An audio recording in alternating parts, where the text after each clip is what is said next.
Next on the Puhelava stage, we have a topic that's shaping all our lives, whether we realize it or not. Artificial intelligence is moving fast and it's very exciting, yeah, but it's also a bit unsettling. Our next speakers are here to explore that tension. They'll take us through how tech can both connect and dehumanize us, and how creativity can help build a more just digital future. From London, UK, please welcome Arda Awais and Savena Surana, founders of the creative studio Identity 2.0. Please give a warm welcome to Arda and Savena. Thank you. I want to start by asking you guys a few questions. There's no right or wrong answers to these questions, but I just want you to really sit with how they make you feel. So, should we trust an AI to be a therapist? Yeah. Should we trust an AI to determine who's guilty? Or should we trust an AI to choose who lives or dies? So you might be wondering, why are we asking these provocative questions on a Saturday evening throughout this day? And that's because these are the kind of questions that Arda and I find ourselves asking ourselves all the time. And we began asking these questions around 6 years ago over a dinner, where we both realized that data was shaping society and our own lives and our working lives in so many ways, and we felt like we didn't have control over it. And so we began Identity 2.0, a creative studio imagining better digital futures.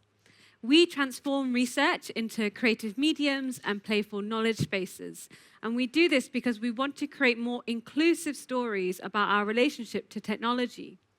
But when we say imagine better digital futures, it's important that we ask, better for who? Because at the moment, who is imagining the technology that we use every day? It is a small subset of the world, from Western American heterosexual white men in a small part of the world who is imagining the technology that we have in our pockets, that we have at our desks, that we keep in our homes. And we think we need to have more imaginations that are building the technology that we use every day. And that's part of the work that we do here. We want to engage more of the public in imagining what our digital futures can look like. And we do this with clients. So we have worked with organizations such as the British Library, British Council. British Library is a different one. Goethe Institute, University Arts of London, to name a few. But we also work independently, and we constantly look for new ways to have these conversations. We make exhibitions, both in person and online. We've made zines, which are personal magazines, to kind of share and publish our ideas. And we also run workshops and do talks like we're doing today. Our practice is built on years of experience and research and exploration around what technology is doing. And so when we work with people, we bring our whole selves, because tech isn't neutral, so neither are we. So when I talk about inclusive stories, let's start with one. What type of stories do we tell? So I want to start by telling you guys a story about Reese, a 28-year-old that was living in Australia. So the Australian government decided it wanted to crack down on benefit fraud. It created an AI system that could identify exactly who was abusing the benefit system, taking more than they should have. And then they could find them and reclaim payments. It accused Reese of owing the government $18,000. Spoiler alert, this was not true. But this did not stop the endless communications that he received. Just within 1 month, Reese could receive up to 40 letters of communication telling him about this debt, with any requests of inaccuracy to be denied, because if a system marked it true, it must be right? But what happened was tragic. With no support to his claim, and the anxiety he had from this increasing debt, in January 2017, Reese took his own life. What his death revealed was that he was not the only victim. What is now being called robo-debt inaccurately calculated nearly 500,000 cases of debt in Australia. It actually collected $751 million from people who never owed them debt, just because the system said they did. Reese's mother, Jennifer, was the person who spearheaded this investigation. With her need and drive and effort to find out exactly what happened to her son and to find out why he did the suicide, she also found out how much these systems can fail us.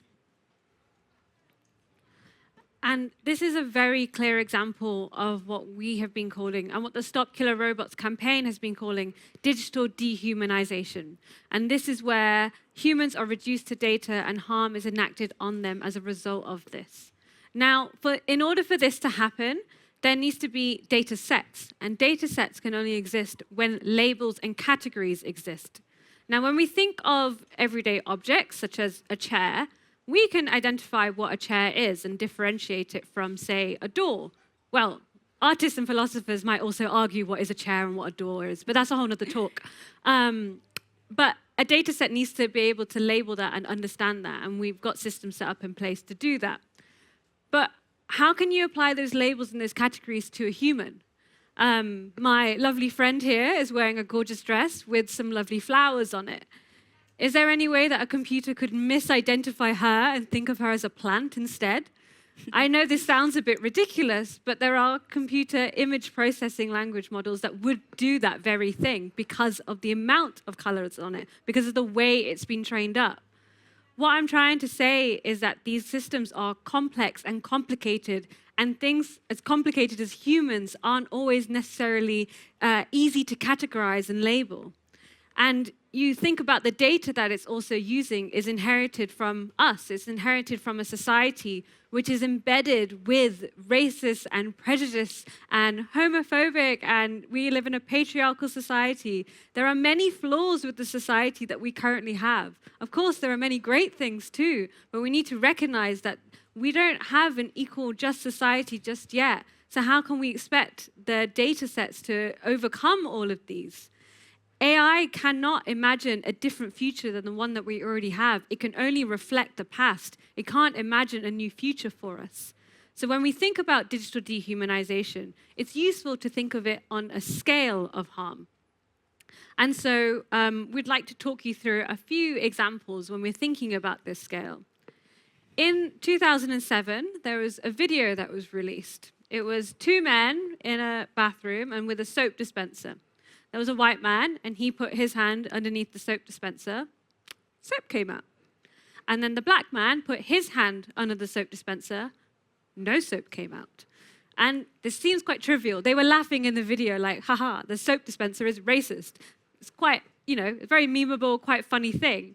But people actually looked into what had happened. And instead of, it wasn't an AI system, it was an optic sensor that was installed into this soap dispenser that wasn't able to detect darker skin colors. And therefore, but this technology had been rolled out across bathrooms across America. So this is just a tiny inconvenience, but it was scaled up where people weren't able to access it based on the color of their skin. Moving forward across the harms, we see it in education with students using AI generative essays. We also see it across some kind of scarier tactics as well. It was funny because outside where all the chalk is, where people had written their ideas of hope, someone had written Taylor Swift on the floor, and I loved that. But Taylor Swift is also a controversial figure for some people who want to take her down as they see her as a vision of female empowerment. And last year, someone generated a pornographic image of her, which was seen by 43 million users on the platform X, formerly known as Twitter. And it's not just celebrities who are targeted by this deepfake adult content creation as well. Just last year, 20 schoolgirls were targeted by their fellow classmates and had nude photos generated based on their Instagram profiles. The youngest of these girls was just 11 years old. The legal system didn't know how to handle it, and it's still an ongoing case today. And as we move through these harms, we also look at other industries beyond this as well. If we think about healthcare, there are extensive inequalities that exist in this system as well. Just in 2024, a study was released to show that algorithm which predicted who was likely to develop breast cancer automatically labeled Black women as lower risk, and doctors had to intervene to say that this wasn't the case. And the final one I will discuss here is around facial recognition technology. Now, this is the same technology that we have in our phones to unlock it when it recognizes your face. But it's the same technology that police and law enforcement are trying to develop for their own kind of Mission Impossible style matching up of like suspects to who could be a possible suspect as well. And in 2020, we saw the first case of a Black man in Detroit who was arrested simply for matching, for a positive match on a facial recognition technology. He wasn't asked his alibi. He wasn't asked any questions. He was arrested and taken to jail straight away. The judge dismissed the case as having not enough evidence, but this is just another example of how we are assuming that automated systems simply are more objective and we believe them automatically without questioning how they arrive at this decision to begin with. Yeah. As Savena has just gone through, there are many ways machines can dehumanize us, but the worst is when a machine can choose who lives or dies. These are called automated weapon systems. Machines that are trained on data to identify who is a target and who is not. There's also semi-versions of this too, so where a machine can remotely identify a target, then report this back to a human for a human to review it, and then approve it so it can be released to kill. All scary dystopian stuff. All things being built and used by militaries today. At Identity 2.0, we try and find these stories and do this research so that we can make them accessible for people, often in the form of art. Automated by Design is an example of that, and a case study we want to use to showcase how you can use creativity to create something different, and then in turn, help people imagine something better. This exhibition we created for the organization called Stop Killer Robots, and it was in partnership with Amnesty International and Soccer Gakkai International. Stop Killer Robots is a global coalition that advocates the end of autonomous weapon systems and tries to call for regulation in this space. They are policy-focused. They work with UN and governments to try and create meaningful change. So this relationship, partnership that we had with them was really unique because we come at it from a different angle, not with policy, but with creativity. And talking about war machines, talking about AI and tech can be a difficult topic for many people. It makes people maybe not want to discuss the topic, make them feel like they're not smart enough to discuss the topic. But that shouldn't be the case. It should be accessible for people to know and to be aware of so that they could advocate and be activists around this space. So the exhibition we created, you can see some snippets here, was a multimedia exhibition to try and get people to be engaged with this topic. We had different types of artwork from traditional print to illustrations to video to games. We even had AR posters which kind of like looked one way, you used your phone and it glitched and it showed you something else. We find that engaging audiences comes from emotion. So when we design our spaces, we think about, what do we want someone to feel when they see our work? What stories do we want to tell? What actions do we want people to do when they leave our spaces? And we find that creating something with mixed media really helps to expand our possibilities with this and help keep audiences engaged and have different entry points. When we create work, we don't want to create something that is for certain rooms or with complicated language because it makes people feel like they don't understand. That's not what we want. We try to explain things as simply as possible. And like long words and like endless abbreviations is something that frustrates us in the tech industry. So we try to make things fun, make things conversational, make things easy. And creativity has the power to do that. Creativity in art has the power to bring anybody in, regardless of their educational background. It has the power to spark conversations, and it has the power to create change. So we want to go through some of our guidelines of building.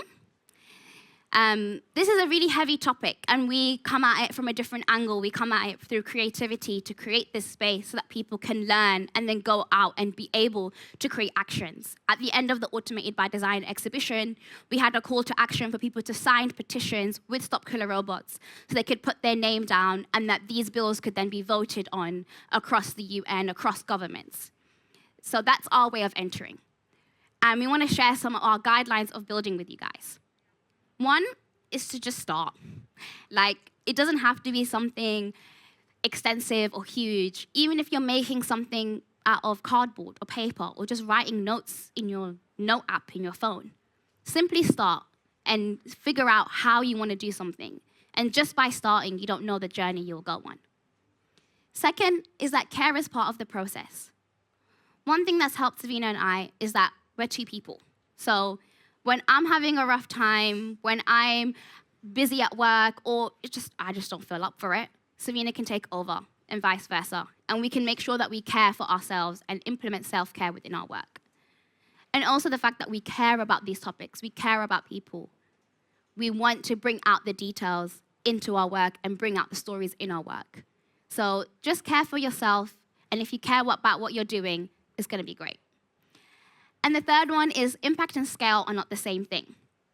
Often when people want to do any sort of activism or any type of work, they might feel like they need to reach hundreds and thousands of people.